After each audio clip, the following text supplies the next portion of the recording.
Number 1 తీసుకుంటే who is the subject in an experiment అంటే ఒక ప్రయోగం లోపట ప్రయోజ్యుడు అంటే ఎవరు?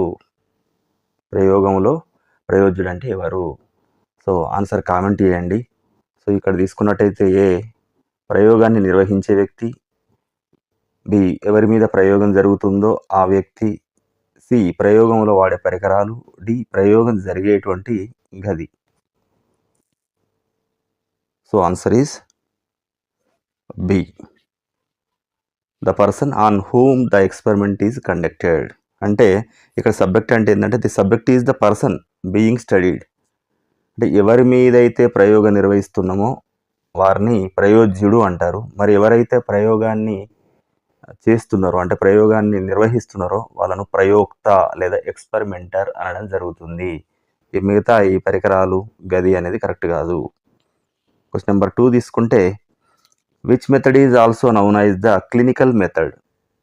మరి వ్యక్తి అధ్యయనం ఈ మనోవిజ్ఞాన శాస్త్ర అధ్యయన పద్ధతులలో తీసుకుంటే ఏ పద్ధతిని చికిత్సా పద్ధతి అని కూడా అంటారు? It is known as clinical method. అంతఃపరీక్షణ పద్ధతి, పరిశీలన పద్ధతి, వ్యక్తి చరిత్ర పద్ధతి, ప్రయోగాత్మక పద్ధతి. ఇక్కడ 4 ఇవ్వడం జరిగింది. అది ఏది క్లినికల్ మెథడ్గా తీసుకోవడం జరుగుతుంది. సో ఇక్కడ ఎక్స్ప్లెనేషన్ క్లియర్గా తీసుకుందామంటే అంతఃపరీక్షణ పద్ధతి అంటే తనలో తాను కలిగే అంటే ఏ వ్యక్తి అయినా అతనికతడే అతనిలో జరిగేటువంటి అనుభూతుల్ని పరిశీలించుకోవడం అనేది అంతఃపరీక్షణ పద్ధతి అవుతుంది. మరి ఇతర వ్యక్తుల్ని లేదా ఇతర జంతువుల్ని కానీ ఇతర వాటిని కానీ పరిశీలించడం ద్వారా ఆ ప్రవర్తనలు ఎలా ఉన్నాయని తెలుసుకోవడం పరిశీలన పద్ధతి అవుతుంది.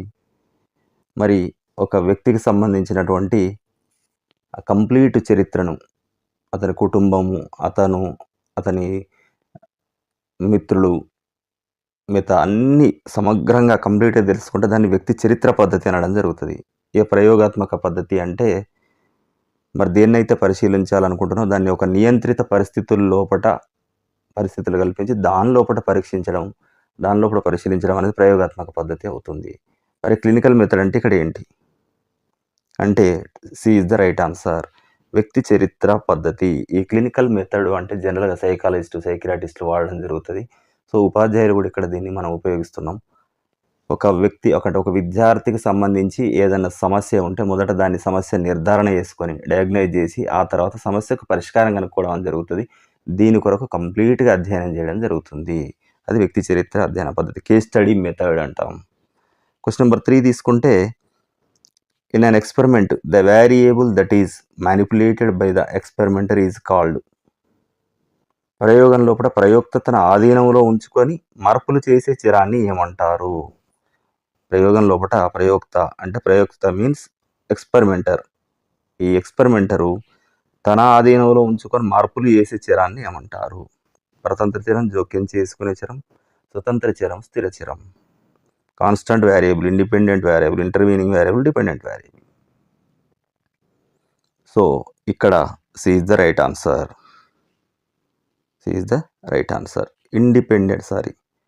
ఇండిపెండెంట్ వేరియబుల్ అంటాను, స్వతంత్ర చిరం అంటున్నాను. అంటే ప్రయోగం చేసేటువంటి వ్యక్తి ప్రయోక్త ఆర్ ఎక్స్పెరిమెంటరీనే, ఆయనే మార్చుకోవడానికి అవకాశం ఉన్నటువంటి చిరాన్ని స్వతంత్ర చిరం లేదా ఇండిపెండెంట్ వేరియబుల్ అంటుండు ఇక్కడ. అంటే ఇది ఒక స్టిమ్యులస్ అన్నట్టు. ఇక్కడ ఆయన ప్రయోగం లోపల కలిగించేటువంటి ఒక ఉద్దీపన లేదా ఉద్దీపన కలిగించేటువంటి ఒక పరిస్థితి, అది మార్చగలిగేటువంటి పరిస్థితిలో ఉన్నటువంటిది, అతని చేతిలో ఉన్నటువంటిది, మార్చడానికి వీలయ్యేది. స్వతంత్ర చిరం మార్చడానికి వీలు కానిది. జోక్యం చేసుకునే చిరం అనుకుంటే సో అతనికి ప్రమేయం లేకుండా అడ్డువచ్చేటువంటి అతని ప్రయోగంలో అడ్డు వచ్చేటువంటి వేరియబుల్స్ ఏవైతే ఉంటాయో జోక్యం చేసుకునే చిరాలు అంటారు. సో ఈ కాన్స్టెంట్ చిరం అనేది స్థిరంగా ఉంటుంది. 4th వన్ ఇది తీసుకుంటే which method involves looking within oneself. తన లోపలికి తాను చూసుకోవడం ఏ పద్ధతికి సంబంధించినది? Looking within oneself. ఇంతకుముందే చెప్పుకున్నాం మనం అంతఃపరీక్షణ అని. సో ఇక్కడ B is the right answer. So మీకంటే ముందు సో ఈ పరిశీలన తెలుసు, ఇంత వ్యక్తి చరిత్ర మెథడ్ ఏంటిది, పరిశీలన ఏంటి, అంతఃపరీక్షణ ఏంటి అని చెప్పడం జరిగింది. సో 5th క్వశ్చన్ తీసుకుంటే who used the observation dome to study child development. To observe child development ఇది తెలుసుకోవడానికి కొరకు ఈ పరిశీలన పద్ధతి లోపట వాడినటువంటిది ఈ అబ్జర్వేషన్ డోమ్ అనేది. మరి దీన్ని ఉపయోగించినటువంటి శాస్త్రవేత్త ఎవరు? A Watson, B Pavlov, C Gesell, D Skinner. So observation dome అనేది ఏముంది? ఒక గ్లాస్ డోమ్ ఇది. ఇది లోపల ఉన్న వాళ్ళకి బయట వాళ్ళు కనబడరు, కానీ బయట పరిశీలించే వారికి మాత్రం లోపల ఏం జరుగుతుంది అనేది అన్నీ గమనించే విధంగా ఉంటుంది. సో ఇది అబ్జర్వేషన్ డోమ్. దీన్ని మొదటగా ఉపయోగించింది C is the right answer, Gesell. మనం చెప్పుకున్న ఇంతకుముందు ఎక్స్ప్లెనేషన్ వీడియోలో అన్ని పాయింట్స్ కవర్ కావడం జరిగింది బాగా. సో తప్పకుండా ఆ వీడియోని చూస్తే మీకు కంప్లీట్గా ఈ టాపిక్ పైన ఒక సమగ్ర అవగాహన కలుగుతుంది.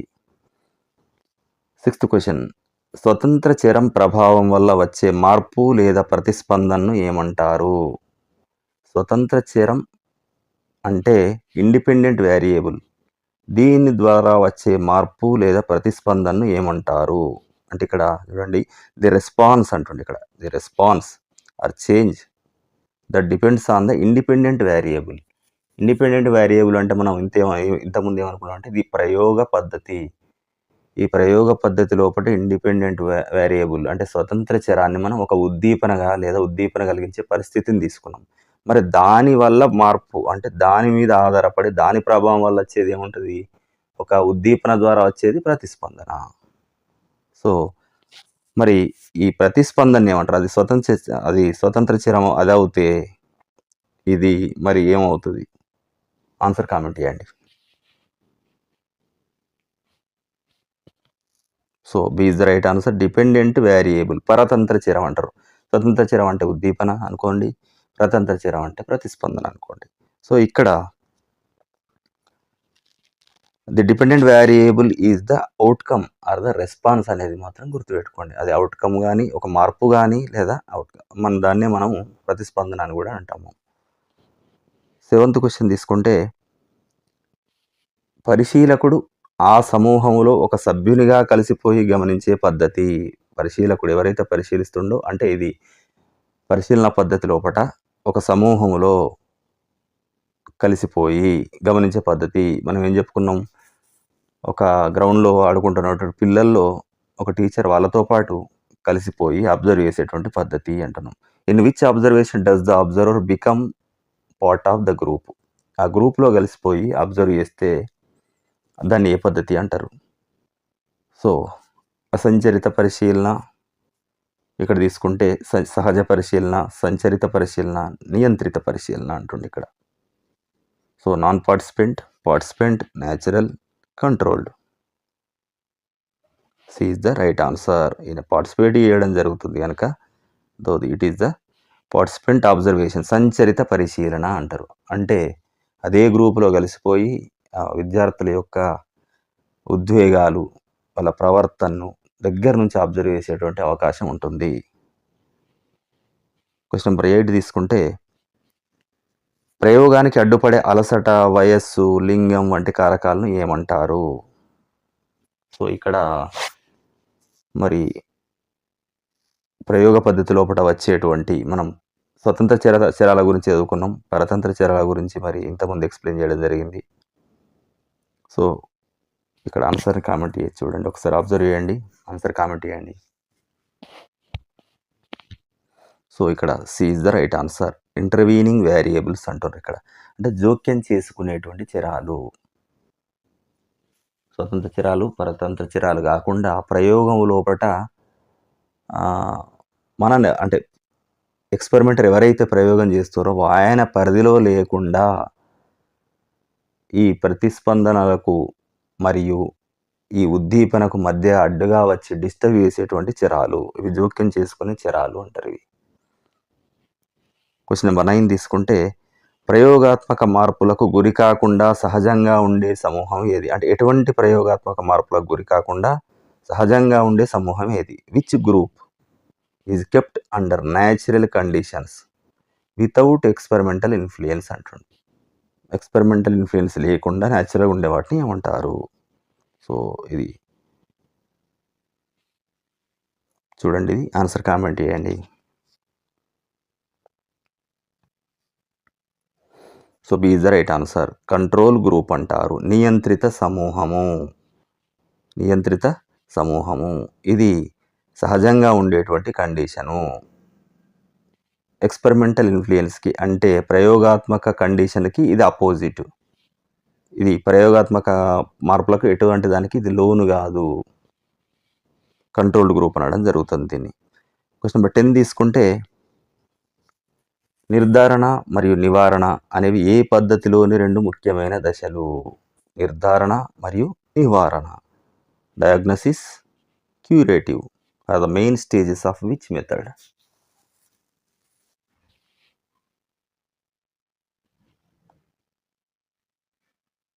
So B is the right answer.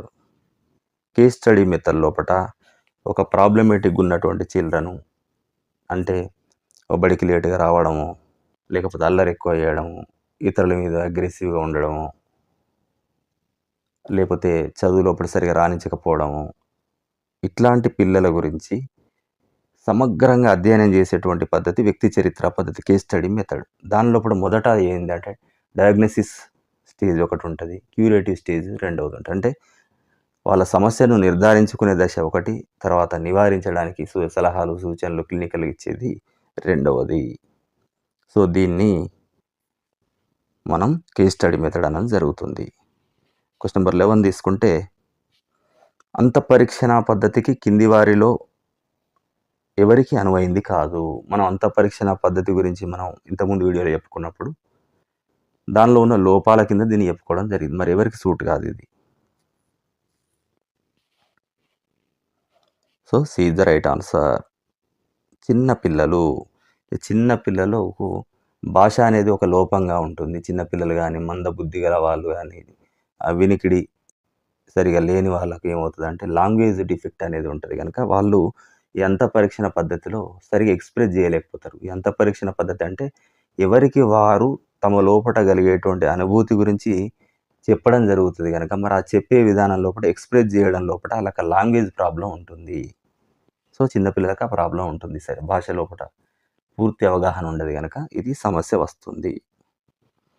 Question number 12 తీసుకుంటే, ప్రత్యక్షంగా గమనించిన సన్నివేశాల సంపుటిని ఉపయోగించే పద్ధతి ఏది? ప్రత్యక్షంగా గమనించిన సన్నివేశాల సంపుటి అంటుంది ఇక్కడ. Which method uses a collection of directly observed specific incidents అంటుండు.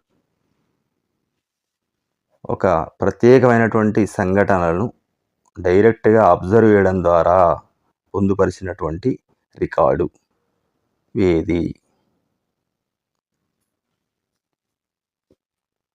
C is the right answer. Anecdotal method, ఉపాఖ్యానక పద్ధతి అంటారు ఇక్కడ.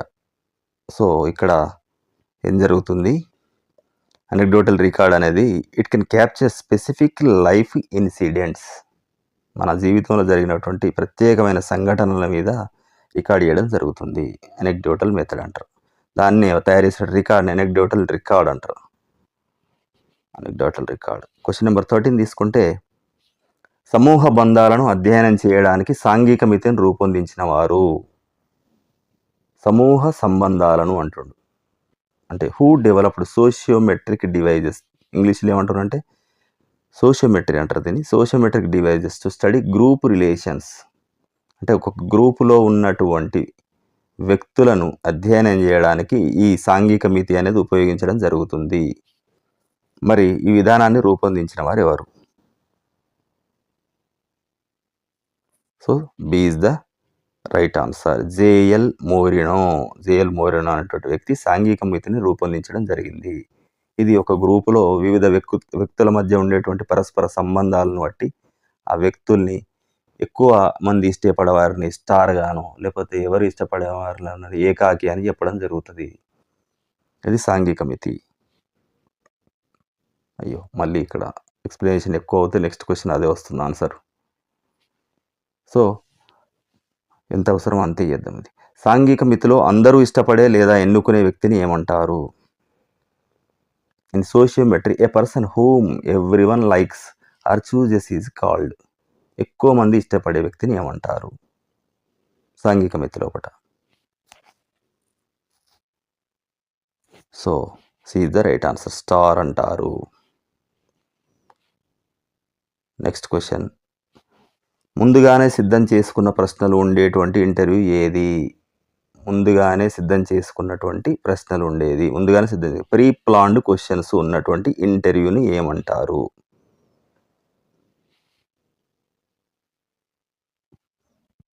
So B is the right answer.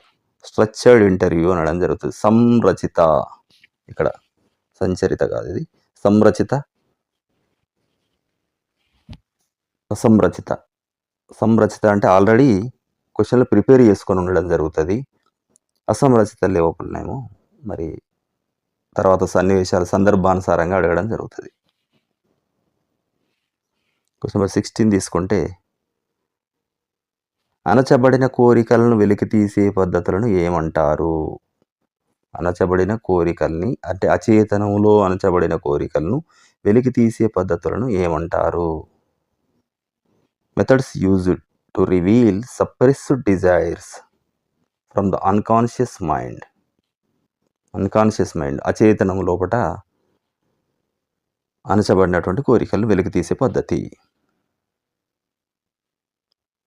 So ఇక్కడ B is the right answer. Projective techniques అంటారు, ప్రక్షేపక విధానాలు. దీనికి ఎగ్జాంపుల్ రోషాక్ సిరామరకల పరీక్ష. క్వశ్చన్ నెంబర్ 17 తీసుకుంటే, తరగతి గది సమస్యలను తక్షణమే పరిష్కరించడానికి ఉపాధ్యాయులు చేసే పరిశోధన ఏది? Which research is used by teachers to solve immediate classroom problems? Immediate classroom ప్రాబ్లమ్స్ని డీల్ చేయడానికి కొరకు మరి ఎటువంటిది యూజ్ చేయడం జరుగుతుంది? So B is the right answer. కార్యాత్మక పరిశోధన, యాక్షన్ రీసెర్చ్, ఇమీడియట్ చేసేటువంటిది. క్వశ్చన్ నెంబర్ 18 తీసుకుంటే, అంతఃపరీక్షణ పద్ధతిలోని ప్రధాన లోపం ఏమిటి? అంతఃపరీక్షణ పద్ధతిలో ప్రధాన లోపం ఏమిటి? మరి విషయనిష్టత, ఆత్మాశ్రయత, శాస్త్రీయత, విశ్వసనీయత.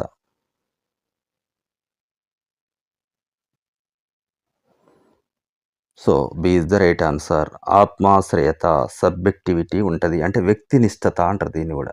వ్యక్తినిష్టత అంటే మనం ఆల్రెడీ ఒక విషయం మీద కానీ ఒక వ్యక్తి మీద కానీ ఒక అభిప్రాయాన్ని కలిగి ఉంటాము, కానీ వాళ్ళను పరిశీలించినప్పుడు, వాళ్ళ మీద ప్రయోగం చేసినప్పుడు, లేకపోతే వాళ్ళను వ్యక్తిగత అధ్యయనం చేసినప్పుడు మన అభిప్రాయాలు కూడా ఆటోమేటిక్గా మనకు తెలుసో తెలియకనో దానిలో చొప్పించడం జరుగుతుంది. అంటే క్లియర్గా ఉన్న సబ్జెక్ట్ ఉన్నది రాకుండా మన అభిప్రాయాలు కూడా దాని మీద ప్రభావం చూపినట్లయితే దాన్ని వ్యక్తినిష్టత అనేది ఉంటుంది అంటారు. అప్పుడు విషయనిష్టత తగ్గుతుంది. అసలు సబ్జెక్ట్ ఏమున్నదో పోయి పక్కదారి పట్టిపోయి అసలు సబ్జెక్టుతో పాటు మన అభిప్రాయాలు కూడా ఉండి అసలు సబ్జెక్టు మరుగున పడిపోయేటువంటి అవకాశం ఉంటుంది. క్వశ్చన్ నెంబర్ 19, అడవిలో జంతువులకు తెలియకుండా వాటిని గమనించడం దేనికి ఉదాహరణ? Observing animals in a forest without their knowledge is an example of.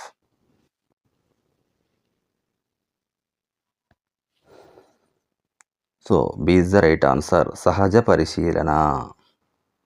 ఇక్కడ పిల్లవాళ్ళు సహజంగా గ్రౌండ్లో ఆడుకుంటున్నప్పుడు ఉపాధ్యాయుడు పరిశీలించడం కూడా సహజ పరిశీలనకే వస్తుంది. నిజానికి పరిశీలించబడుతున్న విద్యార్థులకు తెలియదు మేము పరిశీలించబడుతున్నామని. నిజానికి తెలియకుండా చేయాల్సిన అవసరం కూడా ఉంటుంది ఈ పద్ధతి లోపట. సో సంచరిత అంటే ఇంతకుముందే వచ్చింది, మనం ఉపాధ్యాయుడు వాళ్ళతో పాటు పనిచేస్తారు. చికిత్సా పద్ధతి అంటే వ్యక్తి అధ్యయన పద్ధతిని చికిత్సా పద్ధతి అనుకున్నాం. నియంత్రిత పరిశీలన అంటే కొన్ని సందర్భాల లోపట సహజ పరిశీలన వీలు కానప్పుడు, టైం ఎక్కువ తీసుకుంటుంది, లేకపోతే మనకు టైంకు కుదరదు అనుకున్నప్పుడు కొన్ని పరిస్థితులు మనమే కల్పించి చేయడం జరుగుతుంది. సో ఇప్పుడు ఇంతకుముందు అబ్జర్వేషన్ డోమును ఎగ్జాంపుల్ దీని కింద తీసుకోవచ్చు. క్వశ్చన్ నెంబర్ 20, ఒకే సమూహం నియంత్రిత మరియు ప్రయోగాత్మక స్థితిలో ఉండే నమూనా ఏది? ఇక్కడ ప్రయోగ పద్ధతి లోపల కొన్ని నమూనాలు తీసుకోవడం జరుగుతుంది. ఏక సమూహ నమూనా, సమాంతర సమూహ నమూనా, పరిభ్రమణ నమూనా, ఇలాంటివి తీసుకోవడం జరుగుతుంది ఇక్కడ. అంటే parallel group, rotation group, single group. మరి ఒకే సమూహం ఇక్కడ నియంత్రిత, అక్కడ ప్రయోగాత్మక. అంటే ఏంది?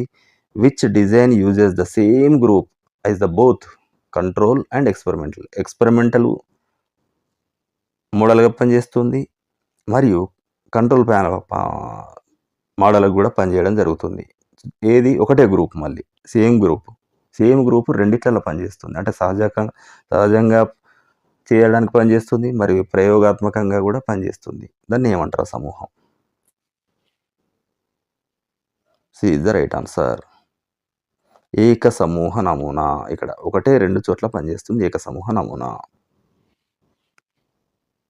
మరి మిగతా తీసుకుంటే సమాంతర సమూహ నమూనా అంటే సేమ్ లక్ష్యాలు గల వాటి 2 గ్రూపులు డివైడ్ చేసి వాటిని 2గా యూజ్ చేయడం అనేది సమాంతర నమూనా అవుతుంది. పరిభ్రమణ నమూనా అంటే రెండింటిని ఒకసారి కంట్రోల్గా పనిచేస్తుంది, ఒకసారి ఎక్స్పెరిమెంటల్గా పనిచేస్తుంది, మళ్ళీ అది వచ్చి కంట్రోల్గా పనిచేస్తుంది, ఇది ఎక్స్పెరిమెంట్లో పనిచేస్తుంది. ఇట్లా రొటేషన్గా చేయడం అనేది పరిభ్రమణ నమూనా కిందకు రావడం జరుగుతుంది. క్వశ్చన్ నెంబర్ 21 తీసుకుంటే the word stimulus refers to. ఉద్దీపన అనగా ఏమిటి? ఉద్దీపన అంటే ఏమిటి? సో పావులో సంబంధించినటువంటి ఎగ్జాంపుల్ గుర్తు తెచ్చుకోండి. ఉద్దీపన.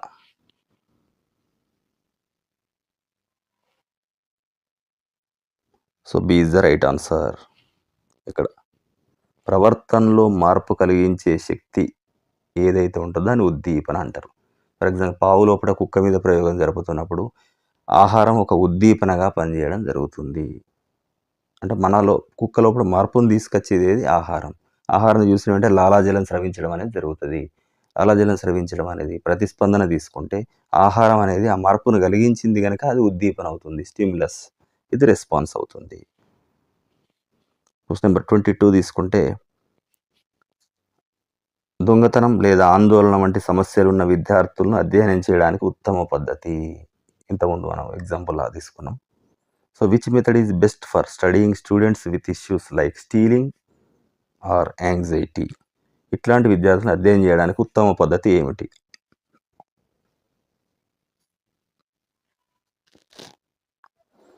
B is the right answer. Case study, వ్యక్తి చరిత్ర పద్ధతి, వ్యక్తి చరిత్ర అధ్యయన పద్ధతి. ఇది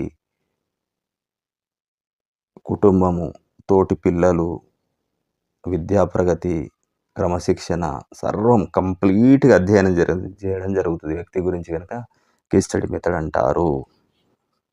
సో ఇక్కడ ఉన్నటువంటి వాళ్ళ సమస్యలకు పరిష్కారం కనుక్కోవాలంటే కంప్లీట్గా చేయాల్సి ఉంటుంది. టైం టేకింగ్ ప్రాసెస్, చాలా టైం తీసుకుంటుంది అనేది ఇక్కడ లోపం. క్వశ్చన్ నెంబర్ 23 తీసుకుంటే ప్రయోగంలో ఉద్దీపనకు ఇచ్చే సమాధానమే. ప్రయోగం లోపల in an experiment the response given to stimulus is. ఇంతకుముందు చెప్పడం జరిగింది మొదట్లో. ఆన్సర్ కామెంట్ చేయండి. So B is the right answer. Dependent variable, పరతంత్ర చరం అంటారు. ఇక్కడ ఉద్దీపన స్వతంత్ర చరం అనుకుంటే దానికి వచ్చేటువంటి ప్రతిస్పందన రెస్పాన్స్ని పరతంత్ర చరం డిపెండెంట్ వేరియబుల్ అని చెప్పొచ్చు. ఆ ఇండిపెండెంట్ వేరియబుల్కి వచ్చే రెస్పాన్స్నే డిపెండెంట్ వేరియబుల్ అంటారు. క్వశ్చన్ నెంబర్ 24 తీసుకుంటే అనిర్దేశిత ఇంటర్వ్యూను ప్రాచుర్యంలోకి తెచ్చిన వారు. Who popularised the non directive interview? మరి నాన్ డైరెక్టివ్ ఇంటర్వ్యూ లేదా అనిర్దేశిత ఇంటర్వ్యూని ప్రాచుర్యంలోకి తెచ్చినటువంటి వ్యక్తి ఎవరు?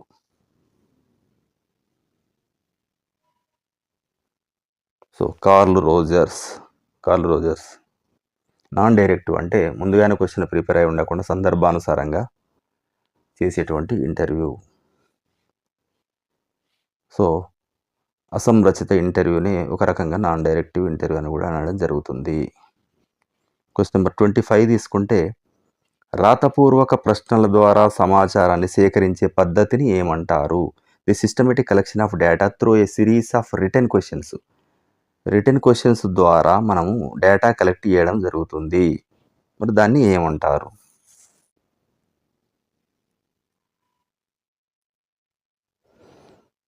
So C is the right answer. రాతపూర్వక ప్రశ్నలు అన్నాడు కనుక ఇక్కడ ప్రశ్నావళి అవుతుంది. ఇక్కడ మరి ఇంటర్వ్యూ అంటే ముఖాముఖి వేసేటువంటి రాతపూర్వక ప్రశ్నలు జరిగేది ప్రశ్నావళి, క్వశ్చనర్ అవుతుంది. ముఖాముఖి ఓరల్గా సమాధానాలు లేదా ప్రశ్నలు ఉంటే దాన్ని ఇంటర్వ్యూ అంటారు. సో ఇది ఓరల్గా ఉంటుంది, ఇది రిటర్న్గా ఉంటుంది. సాంఘిక మితి గురించి ఇంతకుముందు చర్చించుకోవడం జరిగింది. అనెక్డోటల్ రికార్డ్ కూడా చర్చించడం జరిగింది. సో క్వశ్చన్ నెంబర్ 26 తీసుకుంటే ఇంతకుముందు డిస్కషన్లో వచ్చింది ఇది.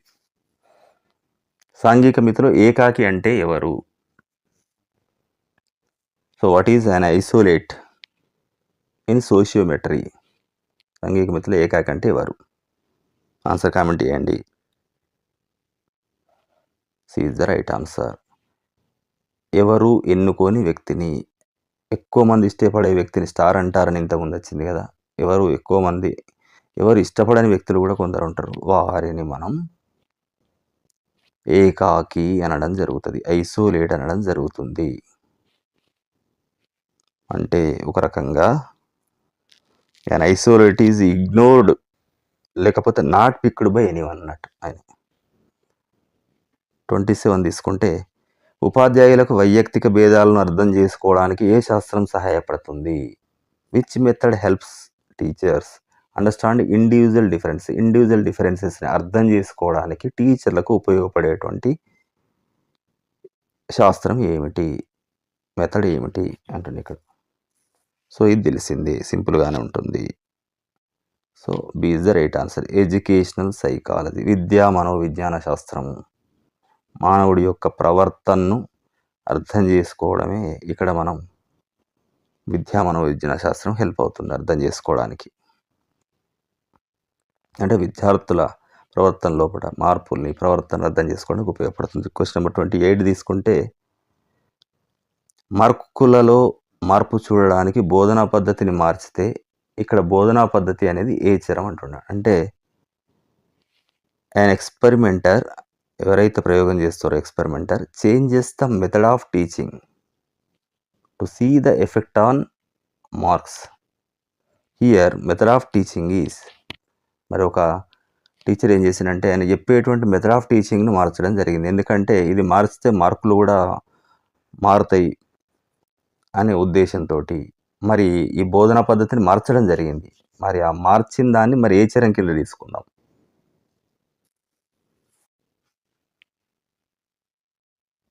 B is the right answer. Independent variable. ఎప్పుడైతే ప్రయోగం చేస్తున్నటువంటి ప్రయోక్త ఆర్ ఎక్స్పెరిమెంటర్ ఉంటాడో ఆయన కంట్రోల్లో ఉండేటువంటి వేరియబుల్ చరం ఏది ఉంది అంటే దాన్ని స్వతంత్ర చరం అంటారు, మార్చడానికి వీలున్నది. ఇక్కడ బోధనా వ్యూహం మార్చుకుంటాడు, మార్కులు బాగా వస్తున్నాయా లేవా, చదువుతున్నారా లేదా, యూజ్ కాదు అంటే ఇంకో మెథడ్ మార్చుకుంటాడు. సో ఈయన ఎప్పుడు పడితే అప్పుడు మార్చడానికి అనుకూలంగా ఉండేది ఎప్పుడైనా కూడా ఇండిపెండెంట్ వేరియబుల్, స్వతంత్ర చరం ఉంటుంది. క్వశ్చన్ నెంబర్ 29 తీసుకుంటే ఏ పరిశీలన పద్ధతి లోపల ప్రవర్తనలోని సహజత్వం కోల్పోయే అవకాశం ఉంది? మరి పరిశీలన పద్ధతులు కింది ఇవ్వడం జరిగింది ఒక 4. మరి దీనిలో దేని కింద తీసుకుంటే ఏ పరిశీలన లోపల సహజత్వం కోల్పోయే అవకాశం ఉంది? Which observation method may result the loss of naturalness of behaviour? So answer is C, controlled observation, నియంత్రిత పరిశీలన అనుకుంటున్నాం. సో ఇక్కడ సహజ పరిశీలన, నియంత్రిత పరిశీలన. పిల్లలు గ్రౌండ్లో ఆడుకోవడం సహజ పరిశీలన, అబ్జర్వేషన్ డోమ్లో పెట్టి మన నియంత్రిత పరిశీలన జరపడం జరుగుతుంది ఇక్కడ. సో లేదు, కొన్నిసార్లు సహజంగా ఉండేటువంటి పరిస్థితులు పరిశీలించడానికి అనుకూలంగా ఉండవు, కానీ కొన్ని సన్నివేశాలు మనమే కల్పించాల్సి రావచ్చు దాని కొరకు వెయిట్ చేయకుండా. సో ఆ సన్నివేశాన్ని కల్పించి అక్కడ మరి ఎట్లా ప్రవర్తన అనేది ఎట్లా మారుతుంది పిల్లల లోపల అనేది వంటిది దాన్ని మనం పరిశీలించడం జరుగుతుంది. సో దాన్ని నియంత్రిత పరిశీలన అని చెప్పడం జరుగుతుంది. క్వశ్చన్ నెంబర్ 30 తీసుకుంటే అచేతనంలో దాగి ఉన్న అనుభవాలను వెలికి తీసే పద్ధతి ఇదో రకంగా అడగడం జరిగింది ఇంతకుముందు. Which method reveals hidden experiences in unconscious? అచేతనంలో దాగి ఉన్నటువంటి అనుభవాలు వెలికి తీసే పద్ధతి అంటారు. So B is the right answer. Projective techniques లేదా ప్రక్షేపక విధానాలు అంటారు. క్వశ్చన్ నెంబర్ 31 తీసుకుంటే సమాంతర సమూహ నమూనాలో సమూహాలు వేటిలో సమానంగా ఉండాలి? In a parallel group design groups must be similar in మరి సమాంతర సమూహాల్లో అంటే ఏది ఉండాలి? సరే, ఆన్సర్ కామెంట్ చేయండి.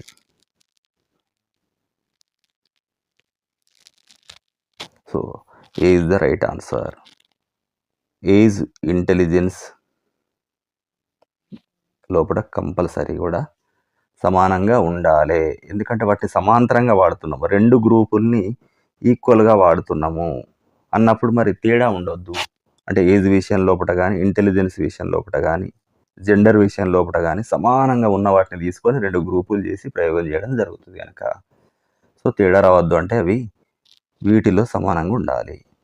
క్వశ్చన్ నెంబర్ 32 తీసుకుంటే ప్రయోగాత్మక పద్ధతిలోని మొదటి సోపానం ఏమిటి? ఇది వెరీ వెరీ ఇంపార్టెంట్. ఈ సోపానాలన్నీ కంపల్సరీ స్టెప్ బై స్టెప్ గుర్తుపెట్టుకోండి. ఎందుకంటే కొన్నిసార్లు ఈ సోపానాల క్రమం అడగడం జరుగుతుంది. కొంచెం క్వశ్చన్ డైరెక్ట్గా కాకుండా కొంచెం లెంతీగా ఇచ్చేటప్పుడు ఏం జరుగుతుందంటే వరుస క్రమం అడుగుతుంది. C is the right answer. Identifying the problem అంటే ఖచ్చితంగా ప్రయోగాత్మక పద్ధతి లోపల ఫస్ట్ స్టెప్ ఏం చేయాలి? అసలు సమస్య రికగ్నైజ్ చేయాలి. ఐడెంటిఫై ద ప్రాబ్లంను రికగ్నైజ్ చేయాలి. ప్రాబ్లం రికగ్నైజ్ చేసినాక ఏం చేస్తారు? ప్రాబ్లంను డిఫైన్ చేయాలి. డిఫైన్ చేసిన తర్వాత ఏం జరుగుతుంది? కొన్ని ప్రకల్పనలు అంటే ఊహించాలి పరిష్కారాలు. ఆ ఊహించిన తర్వాత ఏం చేయాలి? వాటిని మళ్ళీ టెస్టింగ్ హైపోథీసిస్ అంటాడు. అంటే ప్రకల్పనలు పరీక్షించాలి అవి కరెక్టా కాదని. సరే, దానికి తగ్గట్టు మరి సపోర్టింగ్ ఏం చేయాలి? కలెక్టింగ్ డేటా కలెక్ట్ చేయాలి, దత్తాంశాల సేకరణ చేయాలి.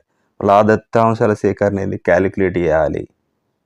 అంటే స్టెప్ బై స్టెప్ క్యాలిక్యులేట్ చేసి వాటిని చేయాలి. ఆ తర్వాత మళ్ళీ ఇంటర్ప్రిట్ చేయాలి, క్యాలిక్యులేట్ చేసి ఫైనల్గా సాధారణీకరించడం జరుగుతుంది, జనరలైజేషన్ చేయాలి. సో ఇట్లా ప్రయోగాత్మక పద్ధతిలో ఉన్నటువంటి స్టెప్స్, సోపానాలు. క్వశ్చన్ నెంబర్ 33 తీసుకుంటే హూ ఈజ్ ద ఎక్స్పెరిమెంటర్? ప్రయోక్త అంటే ఎవరు? మనం ఇంతకుముందు చెప్పుకున్నాం, ఆన్సర్ కామెంట్ చేయండి. So B is the right answer. ప్రయోగాన్ని నిర్వహించే వ్యక్తి, the person conducting the test is called as experimenter. So experimenter is the researcher in a charge అనుకోండి. క్వశ్చన్ నెంబర్ 34 తీసుకుంటే పరిశీలన పద్ధతి అంతఃపరీక్షణ కంటే మెరుగైంది ఎందుకంటే? అంతఃపరీక్షణ కంటే కొద్దిగా పరిశీలన మెరుగైంది ఎందుకు? B is the right answer. More objective అంటే ఇది కంప్లీట్గా ఆబ్జెక్టివే కాదు, కంప్లీట్గా వస్తునిష్టత పరిశీలన అభ్యసనంలో కూడా ఈ పరిశీలన పద్ధతి లోపల కూడా కంప్లీట్ ఆబ్జెక్టివిటీ అనేది ఉండదు, అంటే వస్తునిష్టత అనేది ఉండదు. కానీ అంతఃపరీక్షణ కంటే మాత్రం బెటర్ ఇది. ఎందుకంటే అంతఃపరీక్షణ పద్ధతిలో ఏం జరుగుతుంది? తమలోని అనుభవాలను ఎవరైతే అనుభవిస్తున్నారో వాళ్ళే చెప్పడం జరుగుతుంది కనుక మనం వాళ్ళ లోపలికి, వాళ్ళ అంతరంగంలోకి వెళ్ళి మనం టెస్ట్ చేయలేము, ఇది నిజమా కదా అని ధృవీకరించుకోలేము. వాళ్ళు చెప్పింది నమ్మడం ఉంటుంది కనుక వాళ్ళ అభిప్రాయాలు, వాళ్ళు ఏది చెప్తారు ఏది చెప్పరు అనేది ఆ వ్యక్తిని బట్టి ఉంటుంది కనుక అక్కడ వ్యక్తినిష్టత, ఆత్మాశ్రయత అనేది ఉంటుంది. కానీ ఇక్కడ మనమే పరిశీలిస్తున్నాం, ఇంకో సెకండ్ పర్సన్ పరిశీలించడం, ఇంకో వ్యక్తిని పరిశీలిస్తుంది కనుక ఇక్కడ కొంచెం ఈ వస్తునిష్టత అనేది ఎక్కువగా ఉండడం జరుగుతుంది. కానీ అన్నింటికంటే కంప్లీట్గా ఈ వస్తునిష్టత అంటే సబ్జెక్టివిటీ ఉన్నటువంటిది ఏంటంటే ప్రయోగ పద్ధతి. క్వశ్చన్ నెంబర్ 35 తీసుకుంటే సమూహంలోని సామాజిక సంబంధాల అధ్యయనాన్ని ఏమంటారు? The study of social relationships within a group is called. So answer comment చేయండి. ఇది తెలుసు మీకు, సాంఘిక మితి అంటారు, sociometry. So sociometry specially maps, social maps and ties. ఇక్కడ వాళ్ళ సమూహంలో ఉండేటువంటి వ్యక్తుల మధ్య సంబంధాలని తెలిపేటువంటి సాంఘిక మితి ఇది మ్యాప్.